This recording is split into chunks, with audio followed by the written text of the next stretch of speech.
பிடித்திடு வெளிச்சமாய் புறப்படு விரட்டிடு விரட்டிடு இருட்டினை விரட்டிடு நண்பா எழுந்திடு நிமிர்ந்திடு பொறுப்பினை உணர்ந்திடு சிறந்திடு உயர்ந்திடு சீருடையில் சீறி வரும் காவலர் நாம் செல்வோம் படை செல்வோம் இனி அச்சம் எல்லாம் துச்சம் மாற்றி செல்வோம் தடை வெல்வோம் நாம் இரவும் பகலும் கடமை செய்வோம் எடுப்போம் களை எடுப்போம் நம் தேசம் காக்க சபதம் செய்து முடிப்போம் மகை முடிப்போம் இது காவல் தர்மம் தான் செல்வோமா குறைகளை போக்க செல்வோமா உடைமைகள் மீட்க செல்வோம் வா பிரேயர்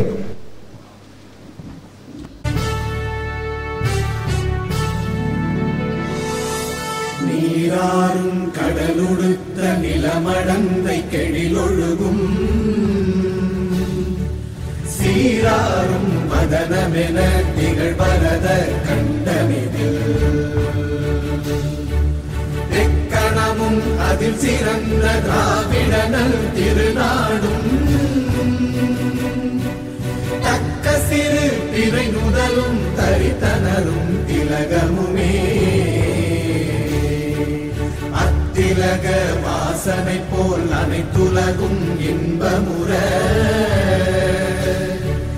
எத்திசையும் புகழ் மணக்க இருந்த பெரும் தமிழனங்கே தமிழனங்கே உன் சீரிழமை திறம் வியந்து செயல் மறந்து வாழ்த்துதுமே வாழ்த்துதுமே வாழ்த்துதுமே.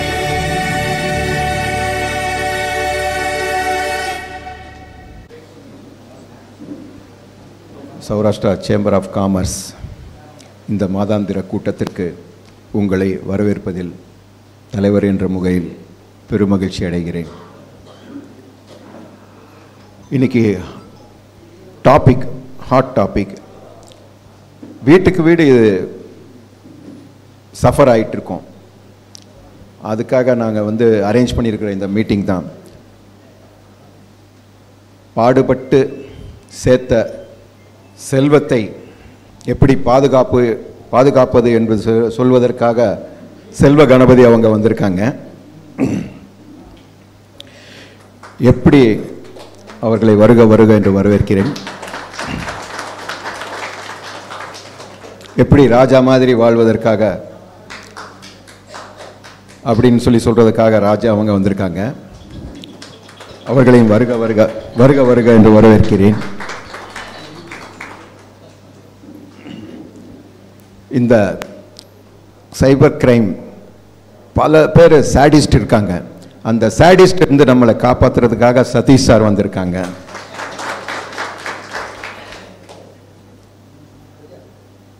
ஒரு அற்புதமான மாலை வேளையில் இங்கு குழுமி இருக்கும் சௌராஷ்டிரா சேம்பர் ஆஃப் காமர்ஸுடைய மதிப்புமிக்க அங்கத்தினர்களை வருக வருக என்று வரவேற்கிறேன். இப்போ சீஃப் கெஸ்டெல்லாம் இன்ட்ரோடியூஸ் ஆயிடுச்சு. கெஸ்ட் ஆஃப் ஆனருக்கு ஆக்சுவலி இன்ட்ரோடக்ஷனே தேவையில்லை. மதுரையில் இவங்கள தெரியாதவங்க இருக்க மாட்டாங்க. எங்கள் கம்யூனிட்டியில் எம்ஜிஆர்னு சொல்லுவோம். அவருக்கு கெஸ்ட் ஆஃப் ஆனர் அவங்களை சமூக நல பேரவை தலைவர் வருக வருக என்று வரவேற்கிறேன். அலர்ட்டாக இருக்கிறதுக்கு இவங்க நம்மளுக்கு ட்ரைனிங் கொடுக்குறாங்க. அலர்ட்டாகவே இருக்கிறவர் இவர் எப்போவுமே. இப்போ சமூக நல பேரவை ரொம்ப அலர்ட்டாக இருக்குன்னா அதுக்கு முழு முதற் காரணம் இவர் தலைவராக பொறுப்பேற்றுக்கிறதுக்கு அப்புறம் தான். அவ்வளவு ஆக்டிவாக இருக்குது. ஸோ இவங்களை வரவேற்பதில் பெருமகிழ்ச்சி அடைகிறேன். செக்ரட்டரி வந்திருக்காங்க, ட்ரெஷரர் வந்திருக்காங்க, ஜாயிண்ட் செக்ரட்டரிஸ் இருக்காங்க, வைஸ் பிரசிடெண்ட் வந்திருக்காங்க, எங்கள் பாஸ்ட் பிரசிடெண்ட் வழிகாட்டிகள் ER குமரேசன் சார் அவங்க, MK கலாதர் பாபு சார் அவங்க, IPP பாஸ்ட் பிரசிடெண்ட்ங்கிற முறையில் மறுபடியும் ஒரு தடவை அப்புறம் குமரன் சார், அவங்க ஐபிபி மோகன்ராம் சார், அவங்க இசி மெம்பர்ஸ் அண்ட் ஸ்பெஷல் இன்வைட்டீஸ், தாய்மார்கள் எல்லாரையும் வருக வருகன்னு இருக்கேன். ஏன்னா மீட்டிங் முக்கியங்கிறதுக்காக உடனே சப்ஜெக்ட்டுக்கு போயிடும். நம்ம எப்போ வேணாலும் மாதம் பேசிட்டே இருக்க போகிறோம். இன்றைக்கி ஒரு குரூஷியல் மீட்டிங். இன்னும் சில பேர் வந்துக்கிட்டு இருக்காங்க. அவங்க வர்ற வரைக்கும் நமக்கு சபையை வழிநடத்தி செல்ல கெஸ்ட் ஆஃப் ஆனருங்கிற வகையில் இவர் வர வேண்டியிருக்கு. என்ன இருந்தாலும் சபையில் ஃபார்மல் இன்ட்ரொடக்ஷன் வேண்டியிருக்கு. இவரை இன்ட்ரொடியூஸ் பண்ணதுக்காக டிகே யாகேஸ்வரன் சார் அவர்களை வருக வருகின்ற.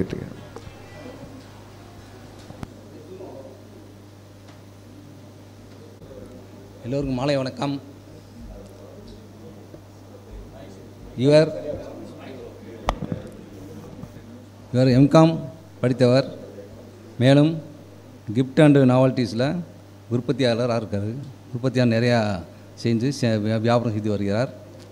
மேலும் ஜேசிஐ மதுரை பாண்டியனில் பாஸ் பிரசிடண்டாகவும், லயன் கிளப் ஆஃப் மதுரை டெண்டலில் பாஸ் பிரசிடண்டாகவும் அவர். மேலும் சௌராஷ்டிரா சேம்பர் ஆஃப் காமர்ஸில் அவர் தான் இன்றைக்கி ஃபஸ்ட்டு ஆரம்பித்தது நம்ம சார் தான். மேலும் ஜேசியில் அவர் ஜோன் டைரக்டராகவும் இருக்கிறார். ஃபவுண்டர் பிரசிடெண்ட் ஆஃப் அவரில் பேட்மிண்டன் கிளப்பில் அவர் ஃபவுண்டர், அவர் தான் எல்லாமே நிறுவனராக இருக்கார். மேலும் நம்ம சௌராஷ்டிரா சமூக பேரவை தலைவராக இருக்கிறார். இன்றைய நடப்பில் இருக்கிறார். மேலும் ஜேசிஐ ஜோன் ட்ரெயினராகவும் மேலும் அவர் செயல்படுகிறார். அவருக்கு பெஸ்ட் அவார்டு கொடுத்துருக்காங்க. எதுனா பெஸ்ட் அவார்டில் பெஸ்ட் ஆஃப் ஜேசி ஆஃப் இந்தியாவும், உயர்ந்த அவார்டு பெஸ்ட் ஆஃப் ஜேசிஎஸ் பிரசிடெண்ட் ஆஃப் இந்தியாவும் கொடுத்துருக்காங்க. அவர் தான் இன்றைய நமக்கு ஹானரபிள் எஸ்கேஆர் ரமேஷ் வருவாங்க. நாகேஸ்வரன் சார், ஏன்னா இவரை இன்ட்ரடியூஸ் பண்ணுறதுக்காக சில டிப்ஸ் தான் கொடுத்தோம். ஏன்னா வரிசை எல்லாமே சொல்லணும்னா ஏறக்குறைய அதுவே 8 மணி வரைக்கும் ஆயிருங்கிறதுக்காக கட்டைல் பண்ணது இது. ஸோ இப்பொழுது கெஸ்ட் ஆஃப் ஆனர் அவர்கள் பேசுவார். Saurashtra chamber of commerce president Thiru K Dinesh, இன்றைய சிறப்பு விருந்தினர் inspector Selvakumar sir, sub inspector Raja sir and மற்றும் Sathish sir, Saurashtra chamber of secretary, active secretary AB Kumaresh Babu and treasurer Ram Lakshmanan, மற்றும் past president of Saurashtra chamber of commerce மற்றும் EC members, special invitees and members அனைவருக்கும் சௌராஷ்டிரா சமூக நலப்பேர் சார்பாக வணக்கம்.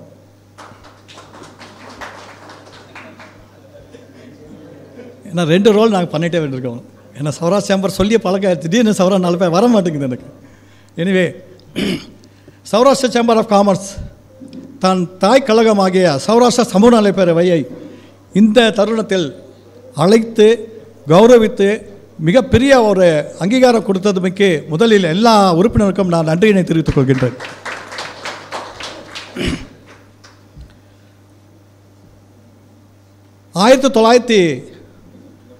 ஏன்னா இன்றைக்கி அவர் சார் செல்வகுமார் சார் மற்றும் இந்த 3 தெய்வங்கள் இன்றைக்கி அது கிரைம் பற்றி சொல்ல போகிறாங்க. எப்படி அது அலர்ட்டாக நாங்கள் இருக்கிறது பற்றி ஒரு சீரியஸ் மேட்டரை கொண்டு போக போகிறாங்க.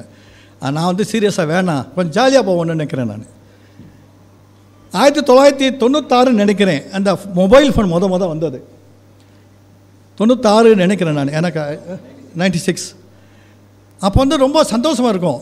அப்போ எப்படா இந்த ஃபோன் கைக்கு வரும், எப்படா நம்மெல்லாம் பேசலாம் அப்படிலாம் ரொம்ப சந்தோஷப்படும். ஒரு காலுக்கு 10 ரூபா, போனால் 10 ரூபா, வந்தால் 10 ரூபா ஒரு கால், அந்த மாதிரிலாம் இருந்தது.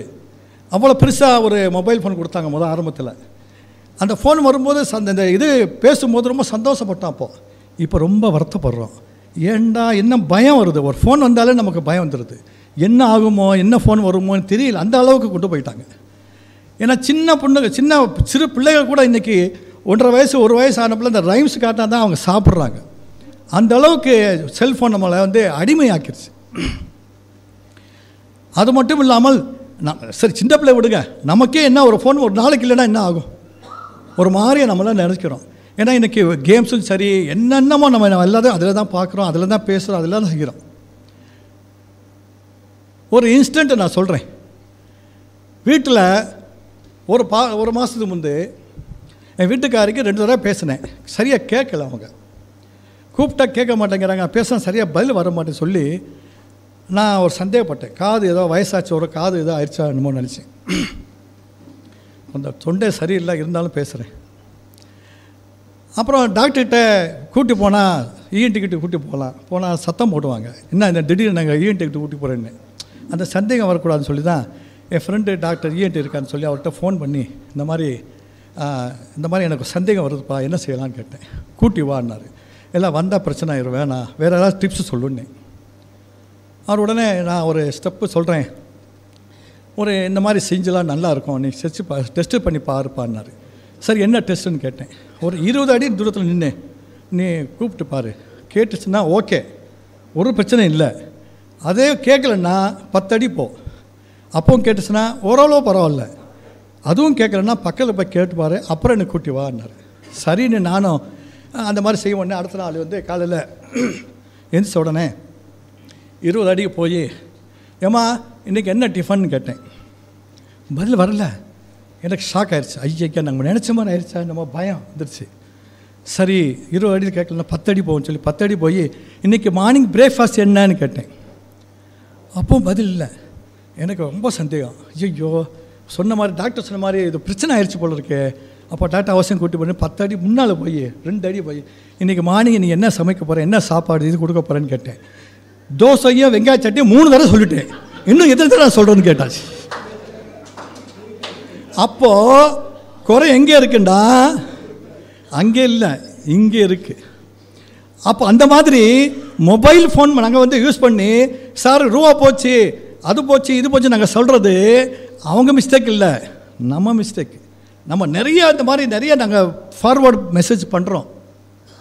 ஃபார்வர்டு மெசேஜ் பண்ண என்ன ஆகுது, திடீர்னு கல்லீரல் இப்படியெல்லாம் இருக்கலாம், இப்படி இருக்குது அப்படின்னு சொல்லி ஒரு மெசேஜாக நாங்கள் ஒரு 15 பேருக்கு அனுப்பிடுவோம். அனுப்புகிறோமா இல்லையா? அனுப்புகிறோம். அது என்ன நல்லதா கெட்டதா, இல்லை உண்மையிலே தான் இருக்கா, இல்லை மக்களுக்காக அது துரோகமா, இது ஏதாவது யோசனை பண்ணுறோமா, உடனே ஒரு 15 பேருக்கு அனுப்புகிறோம்.